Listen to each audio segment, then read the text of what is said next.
Making movie magic isn't cheap, and some films live or die based on their box office receipts. But does not making money mean they suck? Not always. These sci-fi bombs are the bee's knees. The first Judge Dredd film starring Sylvester Stallone is a fun sci-fi experience, but it's so far removed from its source material that the fans hated it. Subtle. It took 17 years, but everyone's favorite judge from Mega City 1 received a faithful adaptation with 2012's Dredd starring Karl Urban. Dredd shows a typical day in the life of its main character, setting him on a mission to deliver justice to criminals inside a 200-story slum tower where a local drug lord runs her empire. Fire! Unfortunately, the film's faithfulness to the comics and its gripping action didn't translate into box office success. For a comic book movie, Dredd was relatively inexpensive, costing only $50 million to produce. However, after raking in only $41 million at the global box office, hopes of a Dredd sequel fell apart, and the franchise found itself in familiar territory with no expansion on the horizon. Titan A.E. was the last film director Don Bluth released under the Fox Animation banner, and the movie bombed so badly it killed the studio. There are several reasons for its failure, but ultimately, a movie that cost $75 million only pulled in $36.7 million internationally. Regardless, the film is a spectacular achievement in early CGI combined with traditional hand-drawn animation. Titan A.E. was ambitious, and while it didn't detract audiences, it remains a cult classic beloved by those who watched it. Who's your daddy? Who's your daddy? The film centers around Cale Tucker as he's thrust into the middle of an interstellar conflict that began with the destruction of Earth and continues as he hunts down a planet-creating spacecraft designed by his father.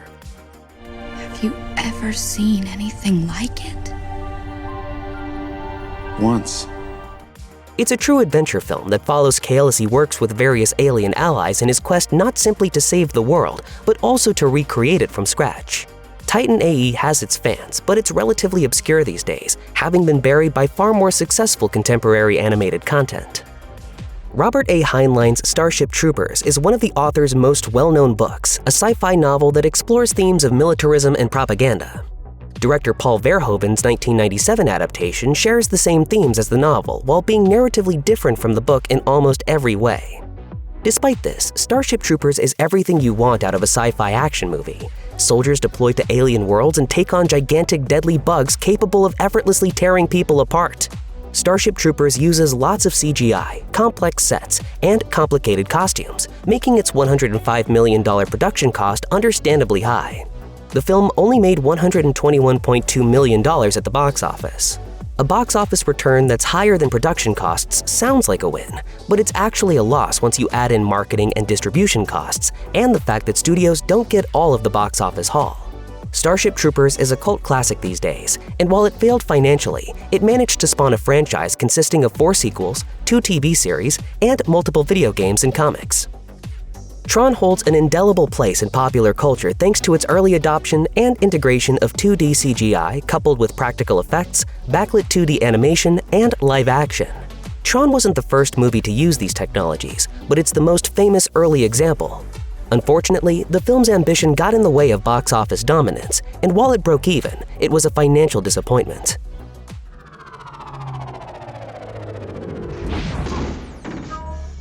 Who asked you? In an era when a video game cost a quarter, the real-life Tron arcade game made more money than the movie. Despite this, Tron holds a special place in people's hearts as it's considered a classic that ultimately spawned an equally unsuccessful but no less beloved sequel 28 years after the first movie's release. Tron is undoubtedly dated in the visual effects arena, but upon release, it was a bold experiment. Even when it hit theaters in 1982, critics showered it with praise. Roger Ebert gave the film 4 stars, calling it, quote, a technological sound and light show that is sensational and brainy, stylish, and fun. Did we make it? Yeah. Hooray for our side. Following his sleeper success with Office Space, director Mike Judge created a sci-fi comedy that struggled to find a distributor. Welcome to Costco. I love you. Idiocracy eventually found an audience, but it took almost 2 years and a lot of work. It finally hit theaters in 2006, long after its completion, and it only made it to 7 American cities with no promotional posters, trailers, or press kits. It played in only 130 theaters on its first weekend and barely clung to life for 5 weeks. The movie cost $2.4 million to produce and ended up with less than $500,000 internationally. This made Idiocracy a financial flop to be sure, but following Judge's track record, the film became a cult classic. Judge's tongue-in-cheek view of the growing power of American corporations, coupled with a satirical view of the future's intelligence, resonated with audiences. What I do is just like, you know, you know what I mean? Like, Strange Days is one of those movies that came and went, and if you didn't see it in the theaters, you might have entirely forgotten about it. The movie came out in 1995 and depicts the far-off future of 1999, on the cusp of the millennium. The film features an all-star cast consisting of Ralph Fiennes, Angela Bassett, Juliette Lewis, and Vincent D'Onofrio, so there's plenty of talent involved. Add to that James Cameron's work on the screenplay with Catherine Bigelow's direction, and you've got a recipe for a fantastic film. Unfortunately, you've also got a box office failure that earned under $8 million off a $42 million production budget. The film centers around black market virtual reality experiences, specifically those involving murder. It's brutal and honest in its approach to analyzing the dangers of the burgeoning technology, which fortunately haven't come to fruition. Science fiction often gets little right about the whole science part. Sunshine isn't one of these films, as it spends a lot of time and energy getting the science right, even if the central theme isn't particularly grounded. This is easy to overlook, as the movie is bound to shock pretty much any viewer. Without giving too much away, the film's premise is that the sun is dying and a ship is dispatched to reignite it. Outside of its premise, the spacecraft, the complexity of flying toward the sun, and the needs of the crew are all grounded in science. Regardless, the film flips the script halfway through and wanders into an entirely different genre that's bound to keep you on the edge of your seat.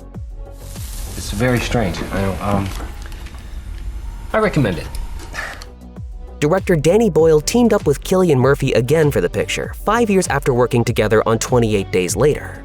The result is a spectacular science fiction film that almost nobody bothered to see. Its stunning visuals and elaborate but limited sets meant it could get away with a production budget of $40 million, but the film only made $34.8 million at the global box office. Let the tuning commence. Dark City is a perfect example of an experimental sci-fi film. The film expertly hides its true nature, leaving the audience questioning its reality as much as its amnesiac central character John Murdoch does. There was an experiment. Something went wrong. Your memory was erased. Do you understand me? No, I don't understand. What the hell is going on here? Murdoch meets strange men with incredible powers, and as the film progresses, he slowly discovers that everyone and everything around him isn't what it appears. The film is as dark as its title implies, and it's also beautiful in its ambition, placing it in the same territory as 1927's Metropolis and The Matrix, which reused some of the sets from Dark City. Those sets and the film's unique style cost the filmmakers a modest sum of $27 million, which is about as much as it made at the global box office. This put Dark City far below its break-even point. It's one of the best science fiction movies of the late 1990s and deserves a second chance. Director John Carpenter's The Thing is a must-see for anyone who loves science fiction horror. The film's creature effects are uniquely grotesque, making for a distinctive and disturbing cinematic experience. The film came out in 1982 and cost the studio $15 million to produce. The Thing is about a group of Antarctic scientists plagued by an alien entity capable of assimilating any life form. It tears through the crew as trust between them erodes, leading to violence and a desperate fight to survive. Unfortunately, when the film came out in '82, it competed with another sci-fi movie you may have heard of, E.T. the Extraterrestrial. That box office behemoth, coupled with an ongoing recession, made for poor box office performance for The Thing. The film made slightly more than its budget, coming in at just shy of $20 million and falling short of its break-even point. Director James Cameron is known for making some of the biggest movies of all time, but his 1989 classic The Abyss is one of the few duds in his filmography. Like any of Cameron's films, The Abyss blends science and fiction into a beautiful story filled with technology, psychosis, aliens, and more. The film follows a research team that helps recover a Trident missile warhead from a sunken Ohio-class submarine, but discovers more than they expected deep under the sea.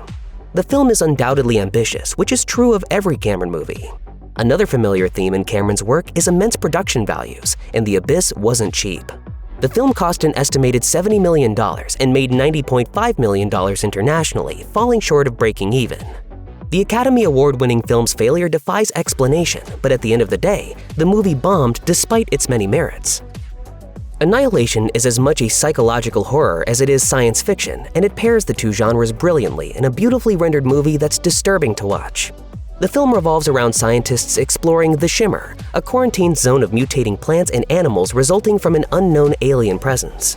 As soon as they enter, they find themselves in an alien world where time doesn't make sense and seemingly everything is out to kill them. Anything interesting in there? No, it's been long abandoned, maybe even before. The film is risky and innovative, abandoning the usual trappings of the genre to present something truly otherworldly. Annihilation struggled financially, not because it wasn't positively received, but because of a wonky release. It received a limited North American and Chinese release, but 17 days later, Netflix took over streaming in other territories, limiting the movie's theatrical presence. This resulted in a box office poll that didn't match what the film delivered. Annihilation required extensive VFX, and even its relatively small $40 million production budget was too much for its $43 million box office performance. In 2001, Jake Gyllenhaal starred in one of the strangest and most popular science fiction psychological thrillers ever, Donnie Darko. It's one of those films that remains an inescapable element of early 2000s popular culture. Donnie Darko is a teenager who sleepwalks himself out of a deadly accident. A being wearing a monstrous rabbit costume named Frank begins visiting him, telling him the world will end in 28 days. Donnie Darko wasn't expensive, costing only $6 million to produce. Unfortunately, the movie didn't attract audiences upon release, earning only $7 million at the global box office.